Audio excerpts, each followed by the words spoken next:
जिज्ञासु मित्रों, बहुत बहुत अभिनंदन है आप सभी का दिव्य सृजन में। प्रत्येक दिवस की भांति आज फिर हम यहाँ पर यह लाइव चर्चा का कार्यक्रम शुरू कर रहे हैं। श्रीमद् भगवद गीता से एकादश अध्याय विश्वरूप विराट रूप योग नामक अध्याय श्रीमद् भगवद गीता का यह एक अध्याय है जिसमें कि भगवान अपने रूप की चर्चा करते हैं।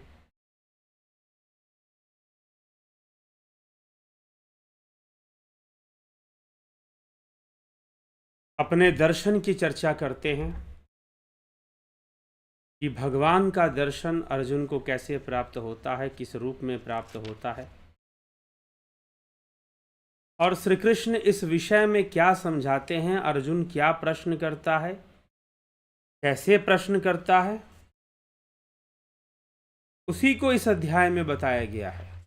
मुख्य रूप से भगवान के कितने दर्शन अर्जुन करता है आप जानते हैं, और एकादश अध्याय में कितने रूपों का वर्णन है।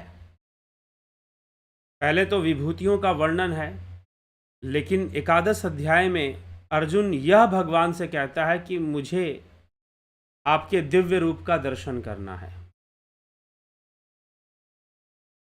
तो भगवान दो प्रकार का दर्शन करते हैं, दो प्रकार के दर्शन का चर्चा यहाँ पर एकादश अध्याय में मिलता है।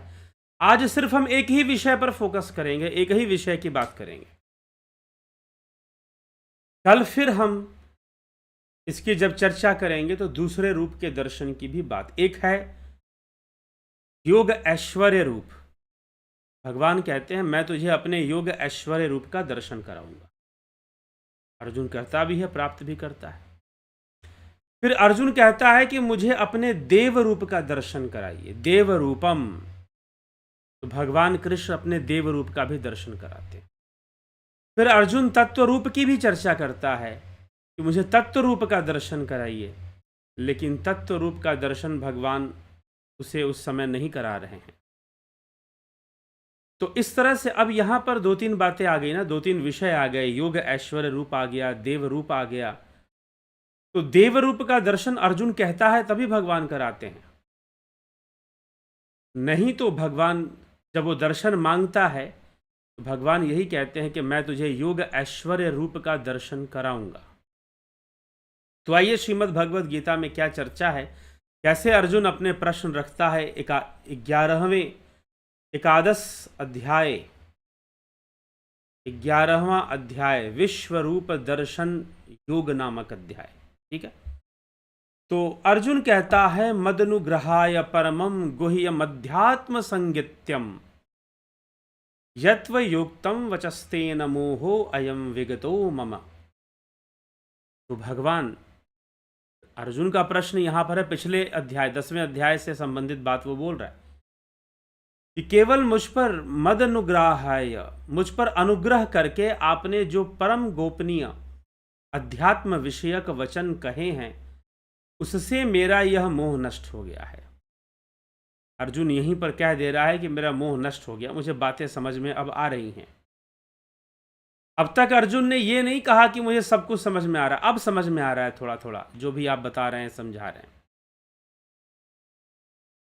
तो मुझ पर अनुग्रह करके, मुझ पर कृपा करके आपने जो परम गोपनीय अध्यात्म जो संज्ञान मुझे दिया है, अध्यात्म संगित्यम मतलब अध्यात्म विषय ज्ञान जो प्रदान किया है, और वचन कहे हैं वचः उक्तम, जो अध्यात्म महत्वपूर्ण वचन कहे हैं, उससे मेरा यह मोह नष्ट हो गया है।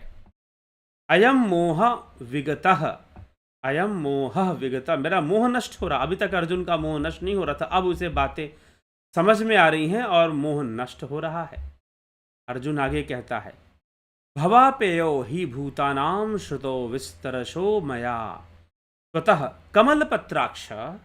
कमलपत्राक्ष महात्म्य अपि चाव्यम च अव्यम। क्योंकि हे कमल नयन, संपूर्ण प्राणियों के उत्पत्ति तथा विनाश में भवा अप्ययो, उत्पत्ति तथा विनाश। भवा अपयोग का अर्थ है उत्पत्ति तथा विनाश। मैंने विस्तार पूर्वक आपसे ही सुने हैं और अविनाशी महात्म्य भी सुना है। अविनाशी तत्व का अव्ययम महात्म्यम अपि, अविनाशी तत्व का महात्म भी आपसे ही पहली बार मैंने सुना है इस प्रकार से।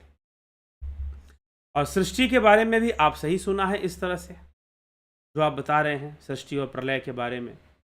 एवमेतदथात् त्वमात्मानं परमेश्वर द्रष्टुमिच्छामि ते रूपमैश्वरं पुरुषोत्तम। हे पुरुषोत्तम, एवमेतदथात् त्वमात्मना परमेश्वर द्रष्टुमिच्छामि ते रूपमैश्वरं पुरुषोत्तम। द्रष्टुमिच्छामि ते, हे पुरुषोत्तम, आप अपने आप को जैसा कहते हैं यह ऐसा ही है। इसलिए हे परमेश्वर, आपके ईश्वर संबंधी रूप को, रूपमैश्वरम पुरुषोत्तम, आपके ईश्वर संबंधी रूप को, ऐश्वरम जो आपका रूप है, ऐश्वरूप ऐश्वर्य जो है, द्रष्टुम इच्छामि, मैं उसे देखना चाहता हूं। द्रष्टुम इच्छामि, मैं आपके दिव्य रूप को देखना चाहता हूं। अर्जुन का यह प्रश्न है। मन्य से यदि तक्षक्यम मया द्रष्टुमीति प्रभु योगेश्वर ततो मे त्वं दर्शयात्मन मव्ययम। अर्थात हे प्रभु, मेरे द्वारा वह ऐश्वर्य जो है, आपका जो सिद्ध स्वरूप है, ऐश्वर्य का अर्थ सिद्धि है, देखा जा सकता है। ऐसा अगर आप मानते हैं, मन्य से इति यदि मन्य से, ततः योगेश्वर त्वम आत्मानम अव्यम में दर्शया, आप अपने अविनाशी स्वरूप को मुझे दिखा दीजिए, मैं देखना चाहता हूं। आई वॉन्ट टू सी। आप दिखाइए अपने दिव्य ऐश्वर्य रूप को। तो भगवान यहां पर अर्जुन को रिप्लाई देना शुरू करते हैं, अर्जुन को उत्तर देना शुरू करते हैं कि जब उसने रूप दर्शन की इच्छा कर ली है तो कैसे दर्शन करेगा, कैसे समझेगा। भगवान कहते हैं, पश्चिमे पार्थ रूपाणि शतशोऽथ सहस्रशः नाना विधानि दिव्यानि नाना व्रणाकृतीनि च। हे प्रथानंदन, अब मेरे अनेक तरह के और अनेक वर्णों तथा आकृतियों वाले सैकड़ों हजारों अलौकिक रूपों को तू देख। मेरे तो अनेकों रूप हैं। तो भगवान उसे अपना रूप दिखाना शुरू करते हैं और कहते हैं कि तू मेरे अनेकों वर्णों वाले तथा अनेकों आकृतियों वाले, आकृतियों की भी कोई सीमा नहीं है, सैकड़ों हजारों अलौकिक रूपों को तू देख। क्योंकि तेरी दृष्टि उतनी ही देख सकती है ना, सैकड़ों हजारों और कितना देख लेगा, है तो अनंत। और जब अनंत है तो तू देख कितना लेगा, अगर तू देखना ही चाहता है। तो भगवान आगे कहते हैं, पश्चादित्यान वसून रुद्राणश्विनौ मरुतस्तथा बहुन्य दृष्ट पूर्वाणी पश्चाश्चर्याणि भारत। हे भारत वंशों में, हे भरत वंशी अर्जुन, 12 आदित्यों को, 8 वसुओं को, 11 रुद्रों को, 2 अश्वनी कुमारों को तथा 49 मरुदगणों को, जितने भी ये देवी देवता हैं, 12 आदित्य, 8 वसु, ठीक, 20 और 11 रुद्र और 2 अश्वनी कुमार, 33। लेकिन भगवान यहां आगे और बता रहे हैं, मरुत 49 मरुतों को देख। अदृष्टि प्रवान, जिनको तू पहले कभी नहीं देखा उनको तू देख। आश्चर्यजनक रूपों को देख। लेकिन फिर भगवान कहते हैं, देखेगा कैसे। इह कस्थम जगत कृष्ण पश्चाद सचराचरम मम देहे गुडाकेश यच्चान द्रष्टुमिच्छसि। हे नींद को जीतने वाले अर्जुन, मेरे इस शरीर के एक देश में चराचर सहित संपूर्ण जगत को अभी देख ले। इसके सिवाय और भी जो कुछ देखना चाहता है वह भी देख ले। लेकिन देखने के लिए तो कह रहे हैं, लेकिन देखेगा कैसे। न तु माम शक्य से द्रष्टु मन नैव स्वचक्षुषा दिव्यम ददामि ते चक्षु पश्य में योग मैश्वरम। परंतु हे अर्जुन, अपनी इन आंखों से, चरम चक्षुओं से मुझे देख ही नहीं सकता। You cannot see me through this mortal eyes. इन चरम चक्षुओं से, इस नश्वर आंखों से तू मुझे देख ही नहीं सकता। न तू माम शक्य शे द्रष्टु मननेव स्वचक्षुषा, अपने इन नेत्रों से तू मुझे देखने में सक्षम नहीं है, फिर तू कैसे देखेगा? मुझे देखने में सक्षम नहीं है, फिर तू कैसे देखेगा? इसलिए तुझे दिव्य चक्षु दिव्यम ददामी ते चक्षु, दिव्यम ददामी ते चक्षु, मैं तुझे वह दिव्य चक्षु प्रदान करता हूं। पश्य में योग में ऐश्वर्यम, मेरे योग ऐश्वर्य को देख। मतलब योग ऐश्वर्य मतलब योग सिद्धि से प्रकट होने वाला जो ऐश्वर्य है, योग सिद्धि से प्रकट होने वाली जो स्वरूप है मेरा देख, मेरा विकराल रूप देख। तो मेरे भीतर देख, सभी वसुओं को, 12 आदित्यों को मेरे भीतर देख,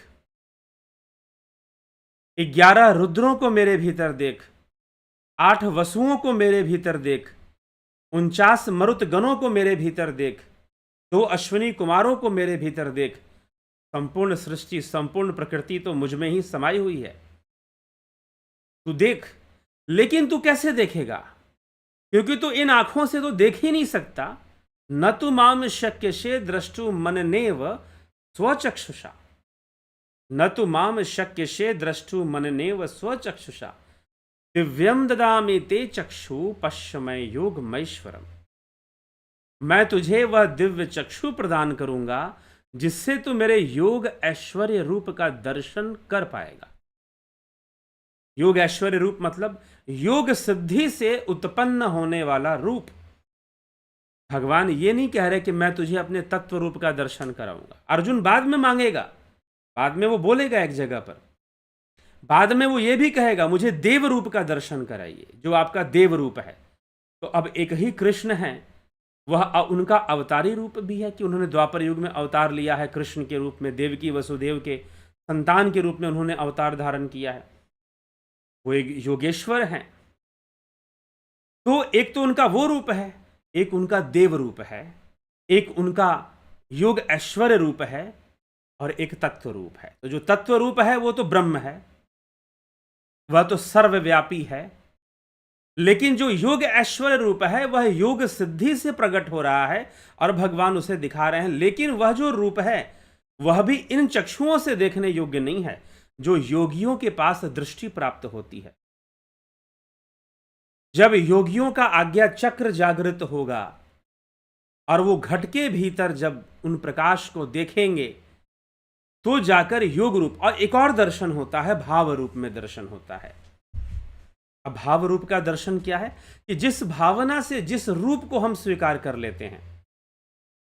जैसे कि क्या हुआ कि बचपन में भक्तिमयी मीराबाई जो थी, वो उनकी बड़ी बहन का विवाह हो रहा था, तो उनकी छोटी उम्र थी उस समय।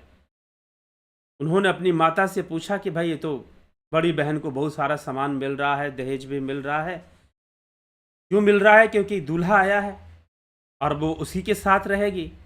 तो मीराबाई ने पूछ दिया मेरा दूल्हा कौन, मेरा विवाह कब होगा, किससे होगा? अब माता अब छोटी बच्ची को उतना क्या समझाती। कृष्ण की मूर्ति पकड़ाई और कहा कि यही तेरा दूल्हा है, इसी से तेरा विवाह हो चुका है, यही तेरा दूल्हा है। तब से मीराबाई गाने लगी मेरे तो गिरधर गोपाल दूसरों ना कोई, जाके सर मोर मुकुट मेरे पति सोए। चलो ठीक है, गाने लगे, अच्छी बात है। और कृष्ण प्रकट होने लगे, मीराबाई को दर्शन भी देने लगे। यह भाव रूप दर्शन है, भाव रूप दर्शन है। जो भाव में दृढ़ हो गया वो दर्शन हो गया। लेकिन इसे हम योग ऐश्वर्य रूप दर्शन, तत्व दर्शन, देव दर्शन की श्रेणी में नहीं ले जाएंगे। यह भाव शक्ति का दर्शन है। भाव शक्ति के वशीभूत जिस रूप में माना उसी रूप में वह शक्ति प्रकट होने लगी, जिस रूप में माना। लेकिन यह रूप आपको मोक्ष तक नहीं ले जाता। तभी संत नामदेव के सामने विठ्ठल प्रकट हुआ करते थे, धन्ना जाट के सामने शिव, भगवान शिव प्रकट हुआ करते थे। कहते कि धन्ना जाट के खेतों में शिव को खेती भी करनी पड़ी, ऐसा वर्णन आता है। लेकिन जब जान जाए व्यक्ति तो भगवान प्रकट हो जाते हैं। कहते हैं कि नामदेव एक बार ऐसे ही रोटी बनाई थी उन्होंने और रखा था रोटी। अब चुपड़ी उसको घी निकाल रहे थे तब तक कुत्ता आया और रोटी लेके भागने लगा। तो नामदेव ने कहा कि अरे भाई, ये तो भोग लगाने के लिए रखी थी, लगता है भगवान आकर ले गए। अब कुत्ते को ही भगवान मान लिया और जैसे ही उसके पीछे भागे कि मेरे स्वामी, मेरे विट्ठल, रूखी मत खाओ, घी लगा के खाओ, खाना है तो जब ऐसी बात कही, ऐसे शब्द उन्होंने बोले, तो उस स्वान के अंदर भी भगवान प्रकट हुए। तो ये भाव रूप दर्शन है, यह भाव रूप दर्शन है। लेकिन यह दर्शन, यह भाव रूप दर्शन भव सागर तक ही सीमित रहता है, भव सागर तक ही सीमित रहता है। इसी कारण से नामदेव को भी विशोभा खेचर की शरण में जाना पड़ा, मीराबाई को संत रविदास की शरण में जाना पड़ा। और जब रविदास की शरण में मीराबाई गई तो उन्होंने कहा कि सतगुरु मिलिया, दर्शन होया। जब सतगुरु मिलता है, जब ज्ञान होता है, तब दर्शन होता है। घट होया प्रकाशी, मोह और माया दोनों नासे, गावे मीरा दासी। कि घट के भीतर जब ज्ञान होगा, जब दिव्य चक्षु मिलेगा, तो मीराबाई की वानियों को आप पढ़ेंगे तो उसमें दिव्य चक्षु का वर्णन है। हाँ, पहले वो कृष्ण का दर्शन करती थी, लेकिन जब गुरु के शरण में गई तो तत्व रूप का दर्शन हुआ, तत्व रूप से जुड़ गई। राम और कृष्ण में कोई भेद नहीं, वो समझ गई। पायो जी मैंने राम रतन धन पायो, वस्तु अमोलक देई मेरे सतगुरु कृपा कर अपनायो, राम रतन धन पायो। तत्व रूप से जुड़ गई। फिर मीराबाई के वानियों में ध्यान और योग की बातें फिर मिलती हैं, योग के सिद्धांत पाए जाते हैं मीराबाई के वानियों में। तो इस तरह से तत्व रूप से फिर जुड़ गई। तो एक है भाव रूप, जिसमें कि भक्त अभी बस संसार में ही खेलना चाहता है, इससे बाहर ही नहीं निकलना चाहता, ठीक है। तो वो चीज जाती नहीं है और भावनाओं तक सीमित रहती है। लेकिन अर्जुन यहां पर भगवान के ऐश्वर्य रूप का, योग ऐश्वर्य रूप, जो योग सिद्धि से प्रकट होगा, और इसी चर्चा में तत्व रूप, देव रूप, हर की चर्चा आ जाएगी। भगवान देव रूप का भी दर्शन अर्जुन को कराएंगे। कैसे करवाएंगे वो हम आने वाले श्लोकों में हम देखेंगे कि कैसे अर्जुन प्रश्न करता है और कृष्ण देव रूप का दर्शन कराते हैं।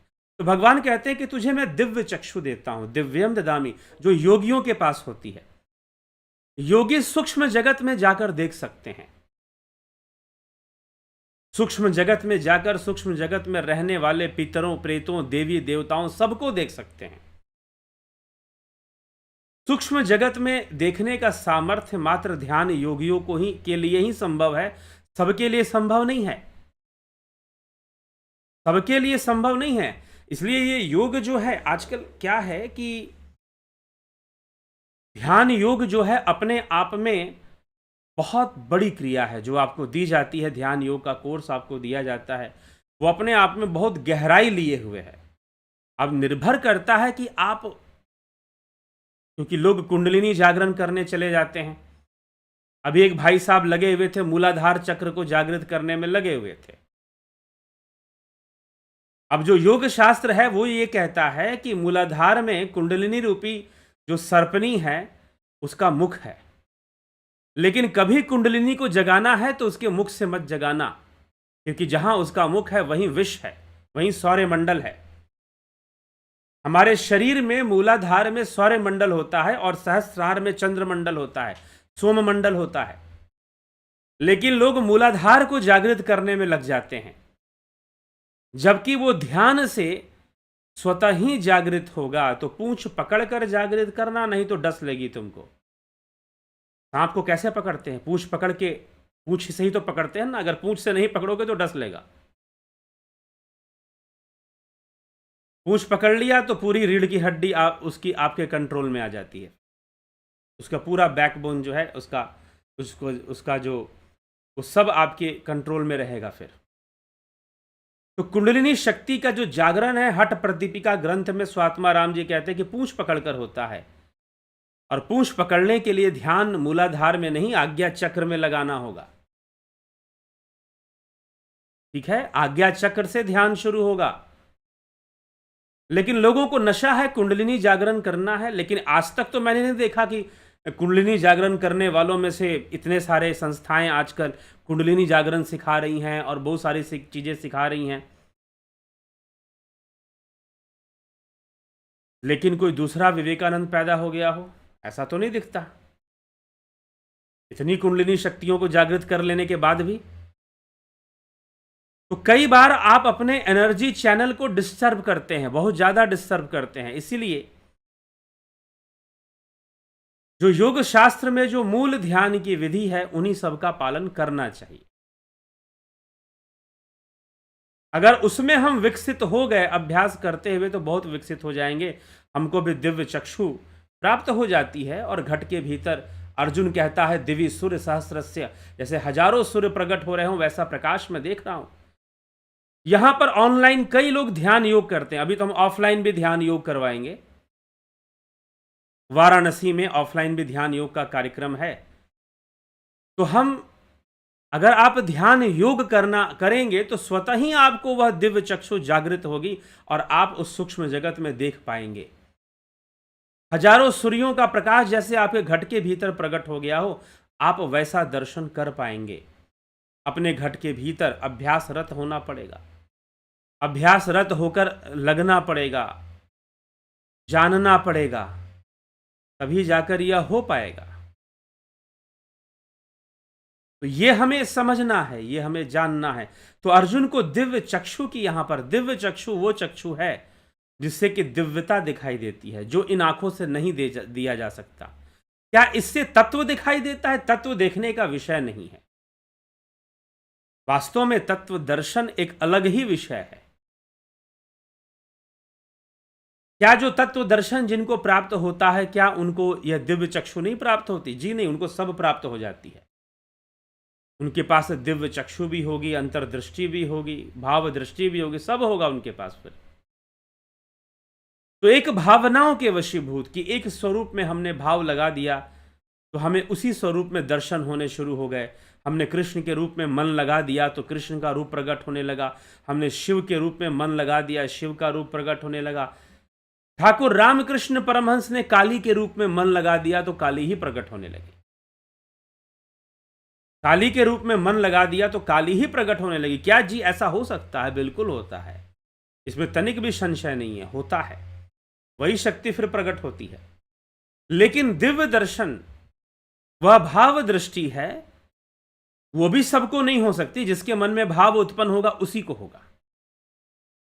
जिसके मन में भाव उत्पन्न होगा उसी को वैसा दर्शन होगा। जैसे मीराबाई को कृष्ण, अब भाव का वो लेवल, अब कुछ लोग कहेंगे हम भी तो कृष्ण का भाव करते हैं, हमारे सामने तो कृष्ण प्रकट नहीं होते। हम भी देवी माँ की भाव करते हैं नवरात्रों में, हमारे सामने तो काली प्रकट नहीं होती। आपके भावना का वो स्तर नहीं है, आपकी चेतना का वो स्तर नहीं है जो रामकृष्ण परमहंस, मीराबाई और संत नामदेव का हो गया था। आप उस लेवल पर नहीं पहुंच पा रहे हैं, अपनी भावनाओं को उस स्तर पर नहीं ले जा पा रहे हैं। विश्वास का और भावनाओं का वो लेवल जब तक नहीं मिलेगा तब तक भाव दर्शन भी नहीं होता है। लेकिन यह योग ऐश्वर्य रूप है, तो यहां तो भगवान अपने ऐश्वर्य से दिखाएंगे। यहां दिखाया जा रहा है, यहां अर्जुन खुद से नहीं देख रहा है, उसे दिखाया जा रहा है।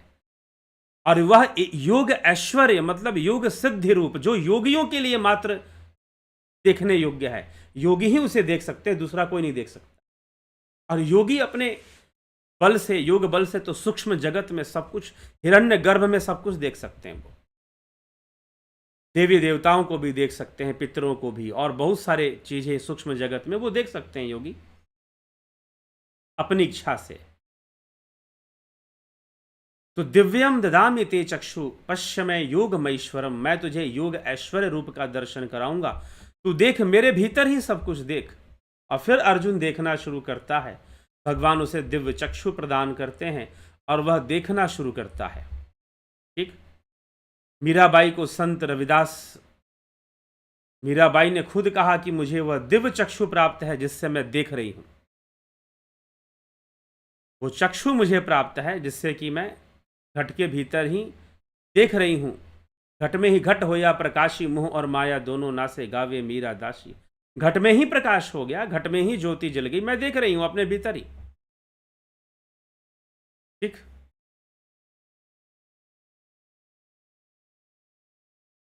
तो इस तरह से सतगुरु शरण दे जब आकर तब ज्योत में ज्योत रली। ठीक, घट के ही भीतर ज्योत प्रकट हो जाती है। सतगुरु ने जब नैन दे दिया, ऐसा वर्णन वहां पर आता है, सिखा दिया कि कैसे अंतर जगत में देखना है। तो ध्यान योग का जो कोर्स है वो आपको घट के भीतर देखना सिखाता है। अब ये कोर्स जो है शुरू होने वाला है। कब से शुरू होगा? 20 अप्रैल से ऑनलाइन शुरू होगा। लेकिन अगर आप ऑफलाइन भी करना चाहते हैं, इस कोर्स को अगर आप ऑफलाइन भी करना चाहते हैं, तो वाराणसी में यह जो कार्यक्रम है शिव कथा ज्ञान यज्ञ, इसके अंदर ऑफलाइन कोर्स भी चलेगा। अब पूछोगे शुल्क कितना? जो अभी ज्वाइन करना चाहते हैं, बराबर का शुल्क, कोई अधिक नहीं होगा। यद्यपि ऑफलाइन कार्यक्रम करने में खर्च बहुत ज़्यादा होता है, स्थान की बुकिंग और व्यवस्थाओं को बनाना होता है वहाँ पर।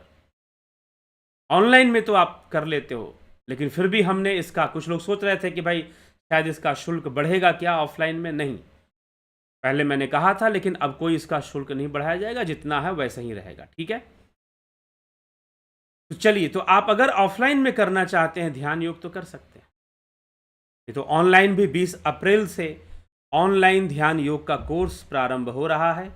आप इसे ज्वाइन कर सकते हैं और इसका भी लाभ उठा सकते हैं। और ध्यान योग में सिखाया जाता है कैसे देखोगे, कैसे योगी की दृष्टि से देखोगे, दिव्य चक्षु से देखोगे, घट के भीतर देखोगे।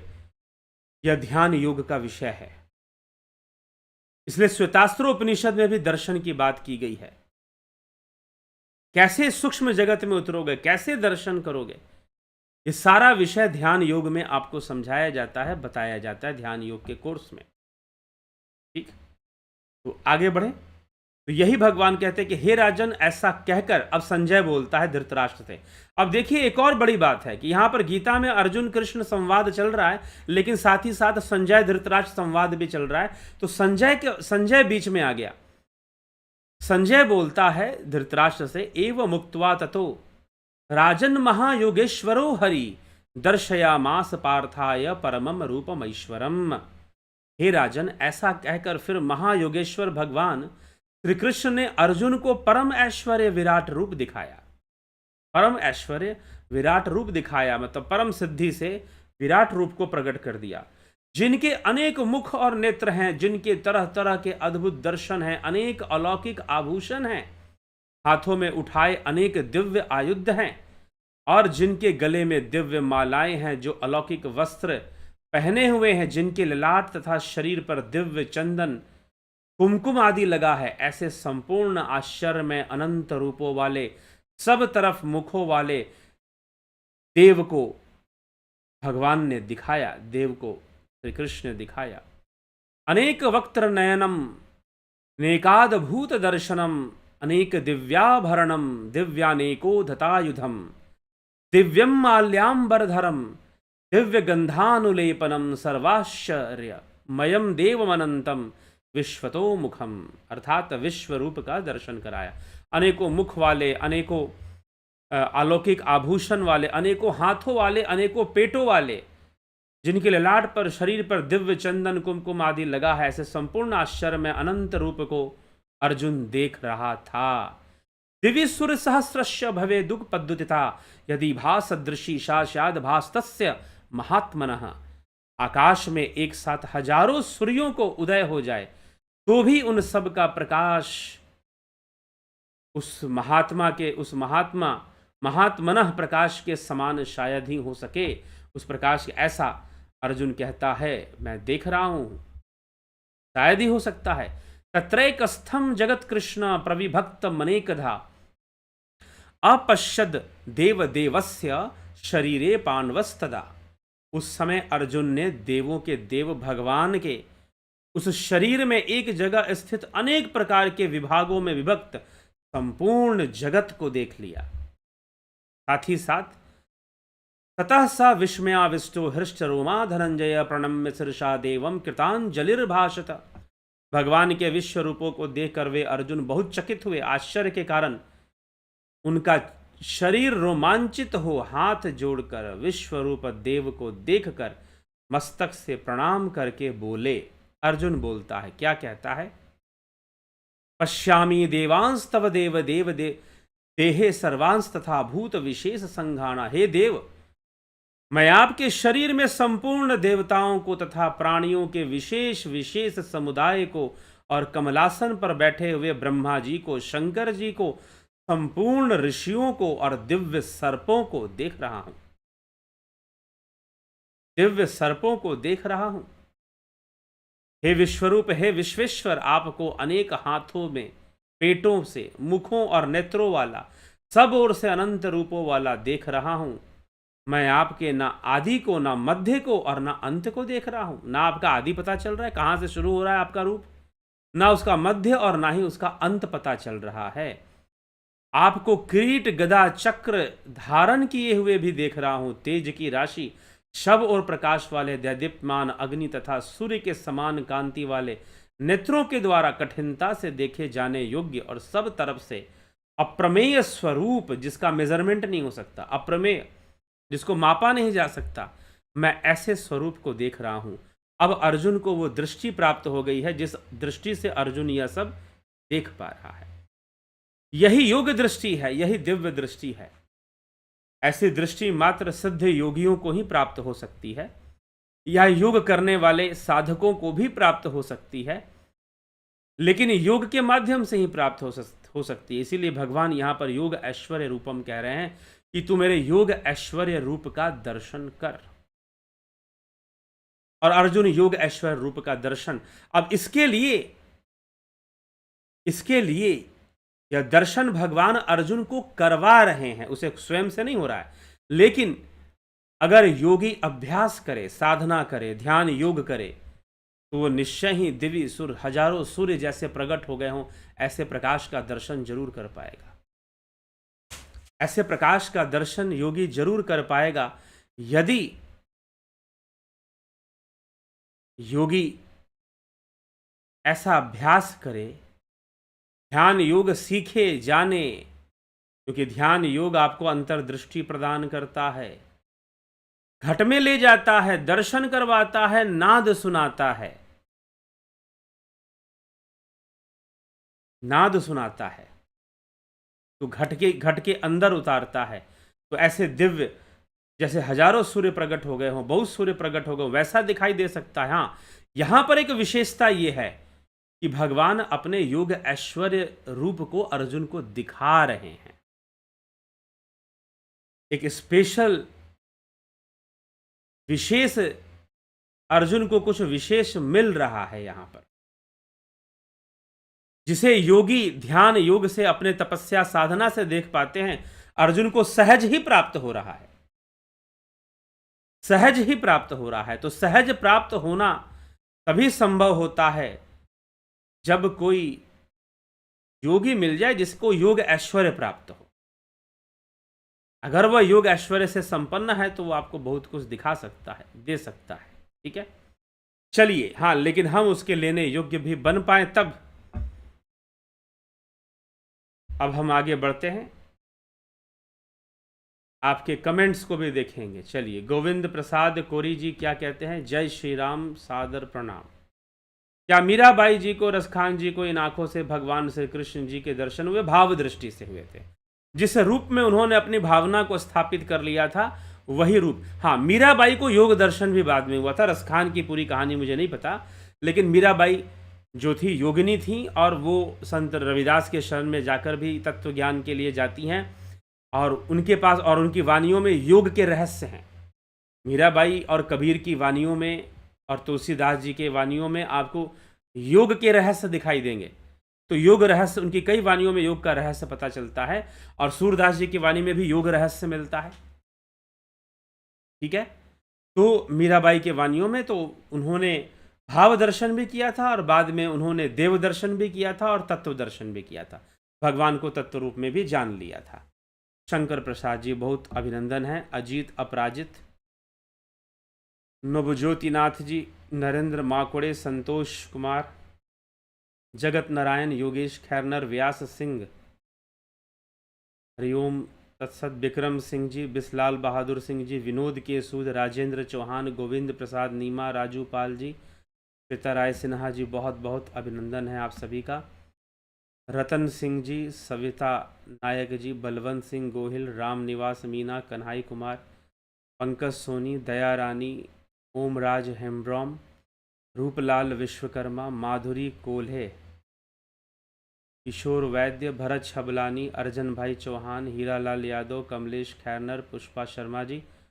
ओम तत्सत। गुरु जी, जीव की अंतिम समय में गीता का कौन सा अध्याय सुनाना चाहिए? गीता के दूसरे अध्याय को, सांख्य योग नामक अध्याय जरूर सुनाना चाहिए।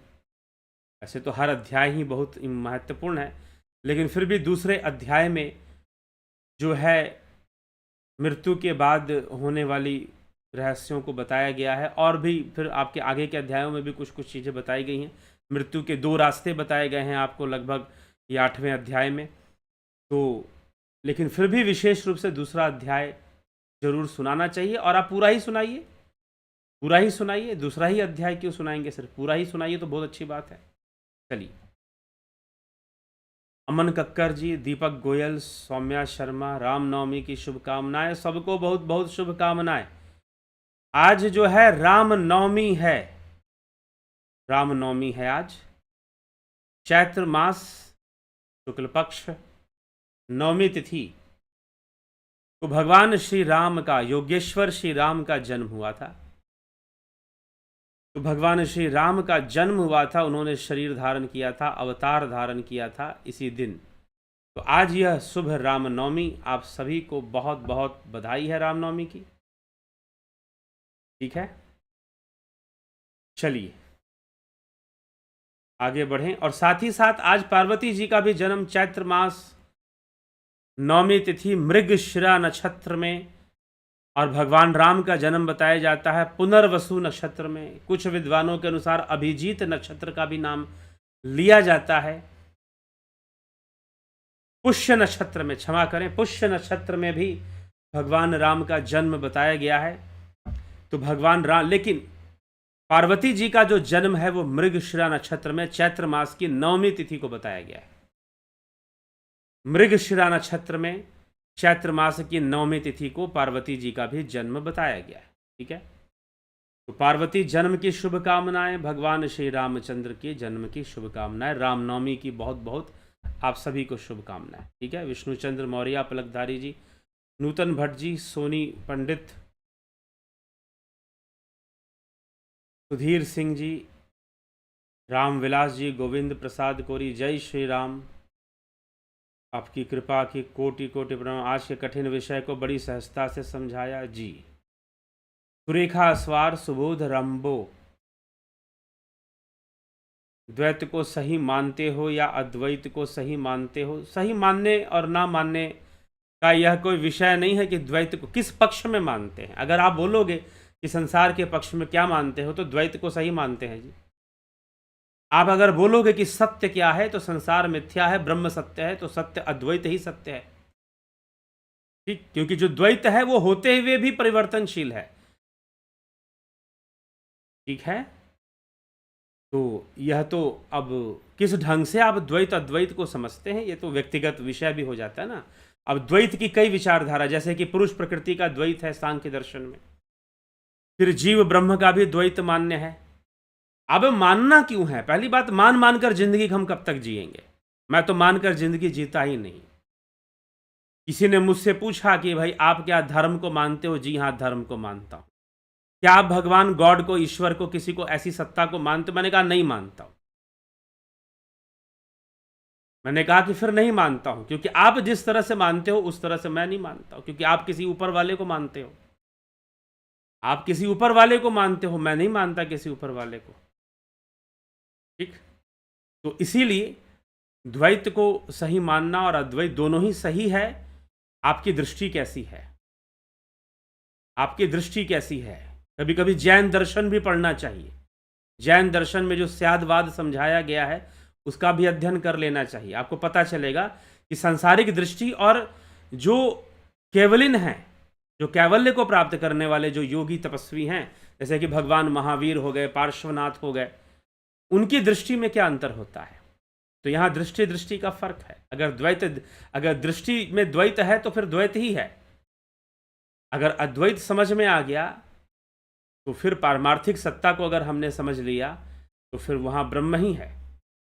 सविता नायक जी, विराट स्वरूप को शत शत प्रणाम। प्रेम सागर यादव, उदय शंकर, नीति सिन्हा, नथु सिंह जी बहुत अभिनंदन है। राकेश चंद्र शर्मा, हरिओम। तो आप सभी को बहुत बहुत इस कार्यक्रम में अभिनंदन। और यह कार्यक्रम प्रत्येक दिन यहाँ पर, प्रत्येक दिवस यहाँ होता है और हम इसका लाभ उठाते हैं। तो रामनवमी, भगवान राम स्वयं योगेश्वर थे, योगी राम थे। और योगी राम जो है, भगवान राम योग के माध्यम से योग की शिक्षा दीक्षा वशिष्ठ आश्रम में प्राप्त करते हैं। वशिष्ठ ऋषि के आश्रम में वह रहकर भगवान राम शिक्षा दीक्षा को सब प्राप्त करते हैं। फिर विश्वामित्र जी उनके गुरु होते हैं, जो उन्हें मार्गदर्शन देते हैं कि जीवन में तुम्हें कौन कौन से कार्य संपन्न करने हैं। और बाद में रामचंद्र जी अपने कार्यों को संपन्न करते। चलिए, यह भगवान राम का एक जीवन, एक आदर्श जीवन, एक संतुलित आदर्श जीवन उन्होंने रखा। एक मर्यादा के रूप में हम मानते हैं, श्री रामचंद्र जी को आदर्श के रूप में हम स्वीकार करते हैं। और एक गृहस्थ जीवन जीते हुए उन्होंने अपना जीवन यापन किया। लेकिन यहाँ भगवान कृष्ण की चर्चा हम योगेश्वर रूप के रूप में कर रहे हैं। तो समय के अनुसार राम ने अपने आप को प्रस्तुत किया है, समय के अनुसार कृष्ण ने अपने आप को प्रस्तुत किया है। आदर्श तो दोनों ही हैं, आदर्श और मर्यादा दोनों ने ही स्थापित की है। ठीक है, आदर्श और मर्यादा दोनों ने ही स्थापित की है। तो इसीलिए हम इन सब विचारों को समझते हुए हमें चलना चाहिए। और गोस्वामी तुलसीदास जी कहते हैं, को बड़ छोट कहत अपराधो, किसी को छोटा बड़ा नहीं करना चाहिए। ठीक है, चलिए। नरेंद्र कुमार जी बहुत बहुत अभिनंदन है।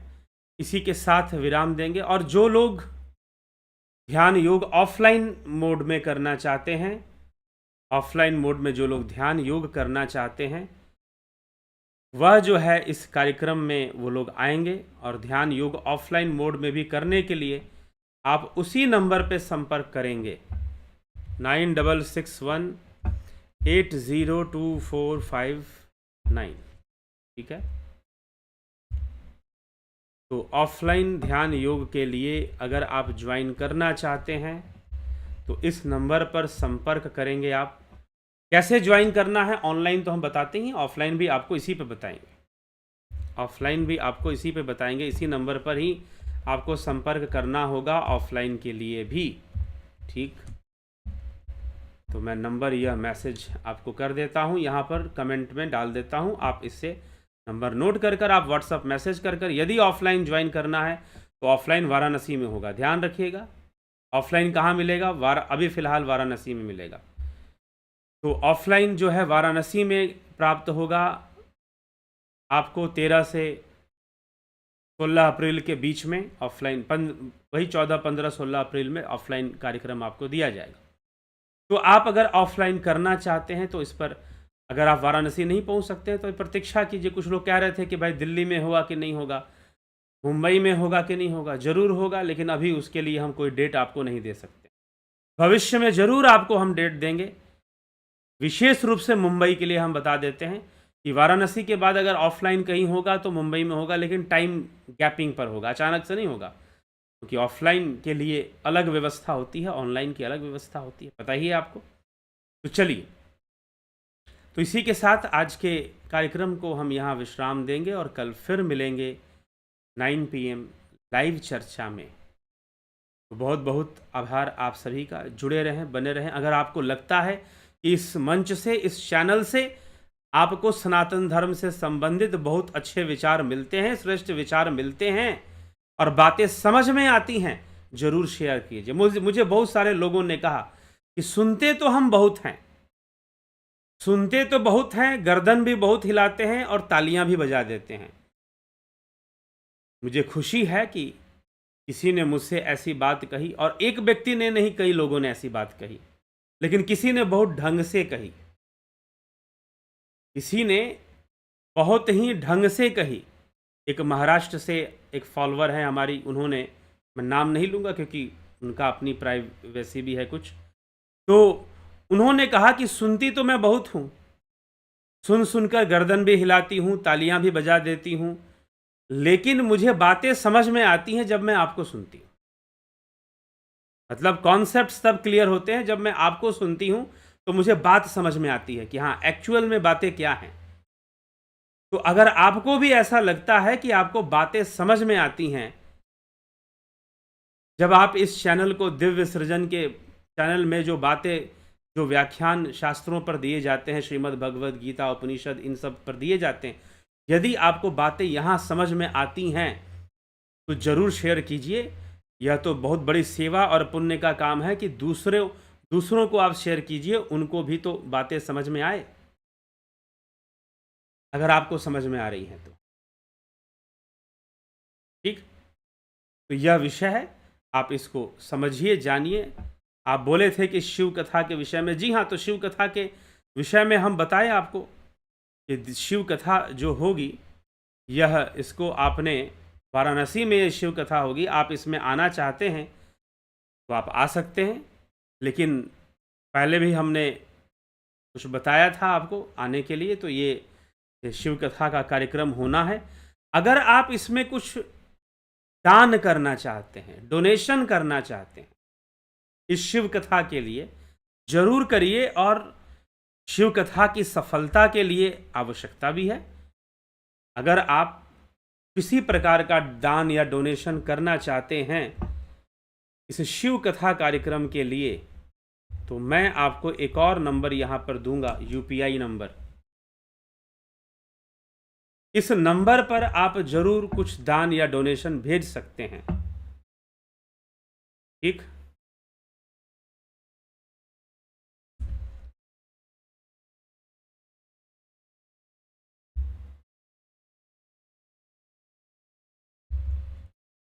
इस नंबर पर आप, यूपीआई पर, नंबर पर आप दान या डोनेशन भी भेज सकते हैं। यही मैंने कहने के लिए कहा था। ये शिव कार्यक्रम हो रहा है। किसी ने मुझसे कहा कि हम इस शिव कथा में कैसे भाग ले सकते हैं, कैसे सम्मिलित हो सकते हैं। तो अगर आपको सम्मिलित होना है इस कार्यक्रम में, भाग लेना है आपको इस कार्यक्रम में, तो आप निश्चय ही, अगर ना आते हुए भी, अगर आप समझते हैं, क्योंकि देखिए शिव कथा यहाँ हो रही है, एक बात आप बहुत अच्छे से समझ लीजिएगा, मैं आपको बता दे रहा हूँ, जो भी यहाँ श्रोता हैं वो सभी समझ लें। शिव कथा हो रही है तो शिव की कथा तो होगी ही होगी, इसमें कोई संशय नहीं है। कथा ही होगी, अगर कथा का कार्यक्रम है तो कथा ही लोग। लेकिन फिर भी आप मुझे इतने दिनों से सुन रहे हैं, देख रहे हैं कि मैं किन बातों पर ध्यान देता हूं और कैसी बातों को समझाने का प्रयास करता हूं।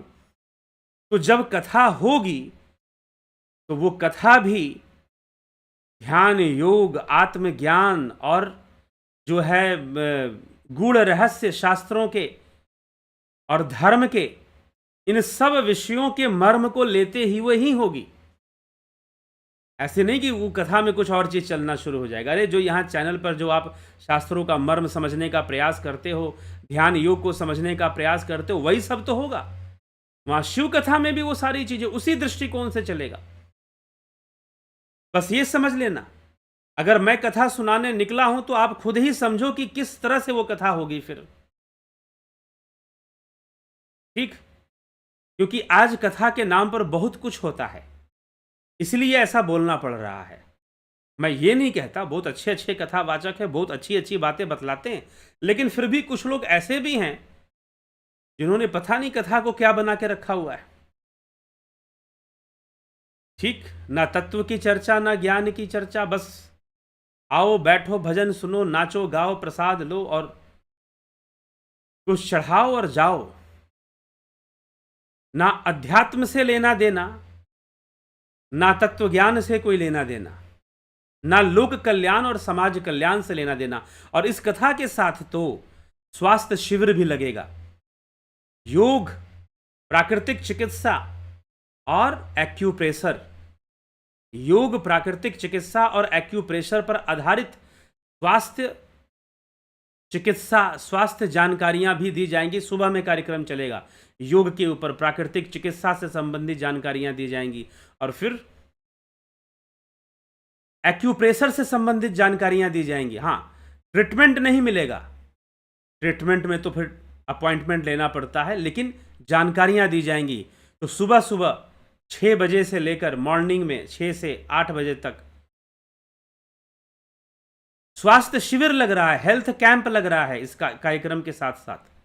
और स्वास्थ्य शिविर में योग, प्राकृतिक चिकित्सा और एक्यूप्रेशर, जो वैकल्पिक चिकित्सा चल रहा है आजकल पूरे विश्व भर में चल रहा है, तो इन सब पर आपको जानकारियां दी जाएंगी, आप बहुत लाभ उठाएंगे। तो जो वाराणसी के लोग हैं वो बड़े भाग्यशाली हैं कि वहां ऐसा कार्यक्रम हो पा रहा है, जहां कथा और अध्यात्म का रस तो मिलेगा ही मिलेगा, और स्वास्थ्य संबंधी जानकारियां भी आपको प्राप्त हो रही हैं। स्वास्थ्य संबंधी जानकारियां भी आपको दी जा रही हैं, तो जरूर उसका भी लाभ उठाइएगा। तो आप सभी, तो कथा में लाइव होगा, शायद कथा का लाइव हो लेकिन स्वास्थ्य शिविर का लाइव पूरा नहीं होगा। ठीक है, कथा का लाइव होगा, देखिए लाइव होगा, इसकी अभी पूरी तरह से यह निश्चित नहीं है, लेकिन कथा की रिकॉर्डिंग जरूर आएगी। मतलब कहने का मतलब कथा आपको इस चैनल पर मिलेगा जरूर, कथा आपको इस चैनल पर जरूर प्राप्त होगा, इसमें कोई संशय नहीं है। लेकिन एग्जैक्ट टाइम पर लाइव हो यह जरूरी नहीं है, वो तो लाइव का सिचुएशन देखकर ही निर्णय लिया जाएगा कि लाइव का क्या सिचुएशन है, तो उसके अकॉर्डिंग जो है फिर निर्णय लिया जाएगा। मतलब उस समय क्या परिस्थिति है, तो फिर लाइव उसको अगर करना होगा तो किया जाएगा, नहीं तो कथा का, और हो सकता है लाइव हो तो एक दिन बाद हो, ऐसा भी हो सकता है, दूसरे दिन से लाइव होना शुरू हो, पहले दिन आपको लाइव ना मिले, सेकेंड डे से आपको पहले दिन का लाइव मिलना शुरू हो जाएगा, तो ऐसा भी हो सकता है। ठीक है, तो ये लाइव, इसकी पूरी तैयारी है, कोशिश है कि लाइव दिया जाए। ठीक, चलो दीपक शर्मा जी, रामनवमी की हार्दिक शुभकामनाएं, आपको भी बहुत शुभकामनाएं राम प्रकाश जी। ओम तत्सत। चलिए इसी के साथ विराम देते हैं, कल फिर मिलते हैं 9 PM लाइव चर्चा में। बहुत बहुत आभार आप सभी का। ओम तत्सत।